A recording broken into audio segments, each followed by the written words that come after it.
Best बसचं भाडं हे वाढलेलं आहे। भाडेवाढीला मुंबई महापालिकेने मंजुरी दिलेली आहे। किमान भाडं 5 रुपयावरून 10 रुपये करण्यात आले। एसी बसचं भाडं हे 6 रुपयावरून 12 रुपये करण्यात आले।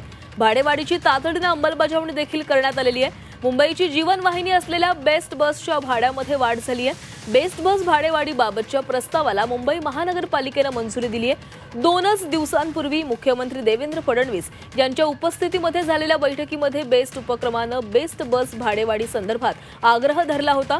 त्याला आता मान्यता मिळाल्यामुळे मुंबईकरांना बेस्ट प्रवासासाठी दुप्पट पैसे मोजावे लागणार आहेत। बेस्ट उपक्रम गेल्या अनेक वर्षांपासून तोट्यात गेला असून संचित तूट 6000 कोटींच्या पलीकडे गेलेली आहे। बेस्ट बसला आता तोट्यातून बाहेर काढण्यासाठी आता हा नवीन प्रस्ताव आणला गेलेला आहे आणि या प्रस्तावाला मंजुरी देखील मिळालेली आहे। त्यात भाडेतत्वावर बेस्टच्या गाड्या खरेदी करून बेस्टचं तिकीट 5 रुपये करण्याचा निर्णय घेण्यात आलेला होता।